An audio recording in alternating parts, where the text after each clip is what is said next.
सृष्टि बचपन से ही दिखने में सुंदर नहीं थी, लेकिन अमीर बाप की बेटी सृष्टि पर उसकी माँ जान छिड़कती।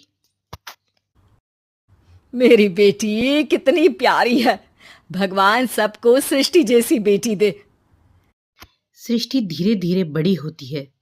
एक दिन सृष्टि की सहेली कहती है, तू दिखने में कितनी अजीब सी है, लेकिन मैं जानती हूँ हम सब में सबसे अच्छी शादी तो तेरी ही होगी। तेरे पापा अमीर जो हैं। और बता नहीं सकते यार, दहेज तो हर कोई देता है। ये क्या ज्यादा ले जाएगी अपने पति के लिए? अरे बड़े शहर में कोठी है इसके पापा की। अरे पापा की है ना, कौन सी इसकी है? इसकी होती तब तो कोई भी लड़का इससे शादी कर लेता। अरे पापा की मतलब पापा की है तो मेरी ही है ना? किसने कहा? अब तेरी तो तब होगी ना जब तेरा भाई ना हो। वैसे भी शादी के बाद सारी प्रॉपर्टी भाई के नाम होती है। सृष्टि समझ जाती है कि उसे किसी भी हालत में माँ बाप की सारी प्रॉपर्टी को अपने नाम करना है, लेकिन कैसे? एक दिन सृष्टि का भाई शीनू कहता है, बहन क्या कर रही है? तुझसे एक बात करनी है। अरे हाँ हाँ करना, मैं तो तेरी बहन हूँ। बहन मेरी लाइफ में ना एक लड़की है, बहुत अच्छी है। मैं सोच रहा हूँ माँ और पापा से बात करूँ शादी के लिए। सृष्टि को समझ में आ जाता है कि भाई की शादी होते ही भाभी उसे एक दिन भी घर में बर्दाश्त नहीं करेगी। आ क्या बात है भाई, बताना कौन है वो? यार वो बहुत अच्छी लड़की है, पढ़ी लिखी है, मेरे साथ जॉब भी करती है। बस एक प्रॉब्लम है। हाँ प्रॉब्लम? क्या प्रॉब्लम है भाई? यार वो शादीशुदा है, लेकिन उसके पति ने उसे सिर्फ इसलिए छोड़ दिया क्योंकि उसके माँ बाप दहेज नहीं दे पाए। सृष्टि ये सुनकर न जाने क्यों खुश हो जाती है। अरे भाई तो क्या हुआ, लड़की तुझे तो पसंद है ना?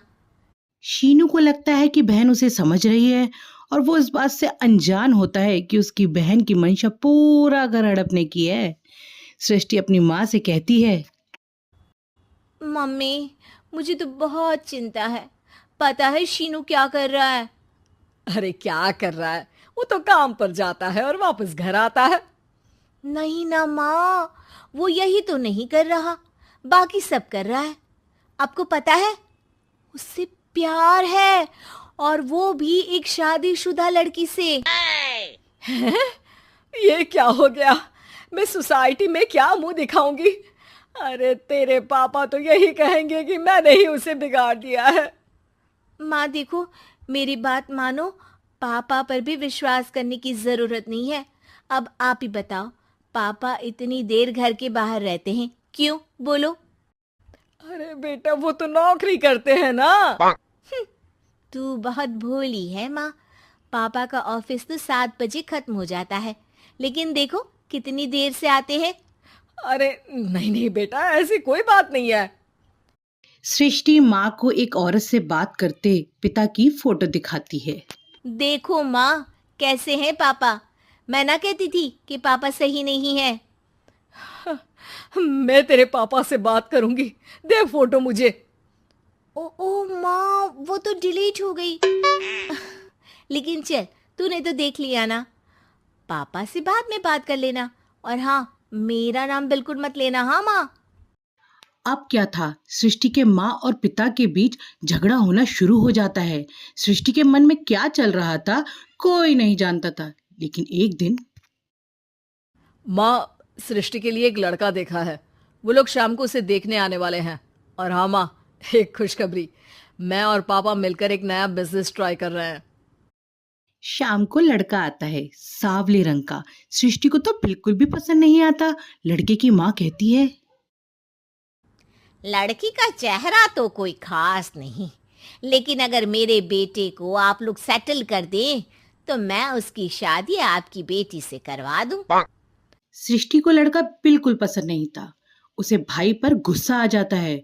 लड़के वालों के जाने के बाद कहती है, माँ देखा, शीनू मेरे लिए कैसा लड़का लेकर आया, न दिखाने लायक न सुनने लायक, सेटल भी नहीं, वो भी हम करे।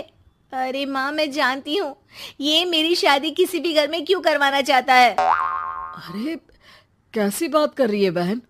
तूने तो देखा ना, लड़के को मैंने ही मना कर दिया तुझसे शादी के लिए। जिसने लड़का बताया था उसने उसकी बहुत तारीफ की थी। बात आई गई हो जाती है, लेकिन सृष्टि का मन शांत नहीं होता। क्या करूँ, कुछ समझ में नहीं आ रहा। मेरी शादी हो गई तो ये लोग पूरी प्रॉपर्टी शीनू के नाम कर देंगे। मेरे हाथ तो कुछ लगेगा ही नहीं। तभी सृष्टि को आइडिया आता है। वो किसी वकील को फोन करती है। जी देखिए, अगर आपके मम्मी पापा का तलाक हो जाता है तो आपके पिता की आधी प्रॉपर्टी आपकी माँ के नाम हो जाएगी। फिर उसे वो किसी को भी दे सकती है। सृष्टि अब माँ को बेटे के खिलाफ भरती है। माँ, शीनू पर नजर रखा करो। वो जिस लड़की के प्यार में है ना, वो शादीशुदा है। यहाँ आएगी, सारा पैसा, रुपया, जमीन, जायदाद सब हड़प लेगी। पापा का भी हाल तुमसे छुपा नहीं है। ऐसा ना हो कि मैं और आप एक दिन सड़क पर भीख मांगे। हे भगवान, मैं तो जीते जी मर जाऊंगी अगर ऐसा हो गया तो। ऐसा हो गया नहीं माँ, ऐसा ही होगा। अभी समय है, आगे का सोच लो। मैं तो कहती हूँ पापा से आधी प्रॉपर्टी लेकर अलग हो जाओ। पापा की आधी प्रॉपर्टी भी हम लोगों को अगर मिल जाती है ना, तो अगले 7 जन्म सफल समझो। बेचारी माँ बेटी के कहने पर पति से तलाक लेकर अलग हो जाती है। सृष्टि अब पैसों से गाड़ी और अपने दूसरे महंगे शौक पूरे करने लगी। उसके दोस्त भी उसके पैसे इस्तेमाल करते। सृष्टि, कल तुम कहाँ थी? मैं सारा दिन घर पर अकेली थी। तो मैं क्या करूं? मैंने ठेका तो नहीं लिया है ना तुम्हें संभालने का। माँ को सृष्टि से ये उम्मीद नहीं थी। वो बैठकर रोने लगती है। वहीं उसका पति यानी कि सृष्टि के पिता आ जाते हैं। मैं जानता था कि तुम्हारा यही हाल होगा, तो आपने मुझे रोका क्यों नहीं? मैं रोकता तो तुम रुकती क्या? सृष्टि के कहने पर तुमने मुझ पर अपने बेटे पर शक किया, लेकिन तुम ये भूल गई कि कैसे हम दोनों ने मिलकर जीवन में इतना सब खड़ा किया। माँ पति के गले लग जाती है। मुझे माफ कर दीजिए, मैंने आपकी कमाई का एक बड़ा हिस्सा गवा दिया। कोई बात नहीं, तुम साथ हो तो मैं ऐसी 7 प्रॉपर्टी खड़ी कर दूंगा। तभी वहां सृष्टि आ जाती है रोते हुए। माँ, मयंक ने मुझे छोड़ दिया। वो बोल रहा था जब तक मेरे पास पैसे थे तब तक ही वो मेरे साथ था। पापा, माँ, मुझे माफ कर दीजिए।